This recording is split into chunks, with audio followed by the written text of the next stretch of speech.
the truth is that data means different things to different people. If Yeah. you're, what's happened in the last couple of years, and I'm not alone in saying this, is that, it correlates to interest rates. I'm not sure it's caused by interest rates, but it correlates to interest rates going up. And in the ecosystem across our clients, and not everyone, but generally, there's a move to say, I want to be efficient.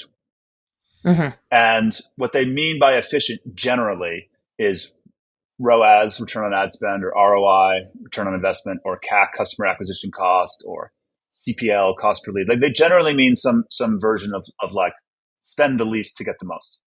And Yeah. the way that the problem with that, if you're looking just at that data and you're not looking at the bigger picture, is anyone in my position is going to say that the right way.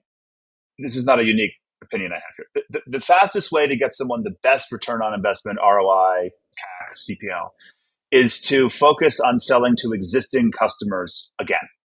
And that's harder if you Hmm. sell BMWs, and it's easier if you sell hair ties, right? Like it's just Yeah. one of those costs a lot, one of them doesn't cost a lot. But if you focus exclusively on the highest ROI, which means you're focusing by definition on extracting the most value for the least money, you're going to be Yeah. focusing on existing customers.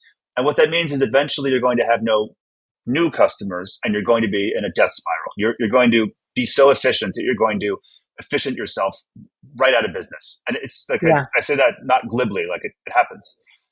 So when you're looking at the data, I think another way to do it, and it's our job to talk to clients about this, is to say, listen, I'm not being inefficient. I'm totally with you. You told us you need to have a $50 cost per order, 500 or $5, just 50, it's easy.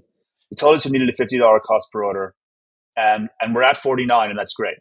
But this, let's look at this other campaign over here Yeah. that's has a $200 cost per acquisition. I don't think that's bad, that campaign in this example. It could be Yeah. bad, but in this example, it's a good campaign because it's driving new users into the funnel. Its goal is not to get the lowest, most efficient return on investment. Its goal is to get new customers so you can get that return on investment later. And it matters. You can't be out of whack for your business. It matters, but let's look at it in an aggregated way. And let's have line items in our conversations about the data. Let's have a full picture of the data, and let's talk about the ROI and the CAC and the CPL. Let's also talk about how many new customers did you get this month. Is that more or fewer? Is that fewer or more than you got last year at the same time? Like really taking a look at all the data across all the channels and lumping it together and having a holistic picture of it is the way we like to do it and try to advise our clients to do it. So I think that's the long-winded answer of saying every client gets to define what data they want to look at. And it's our job to say, well, hold on, we have $1 billion in ads managed. Here's the way we look at it. And ultimately, we'll do what you want. But here's the way we look at it. And here's what we see Yeah. across the clients that have grown from 0 to $50 million. Here's the way they've looked at it.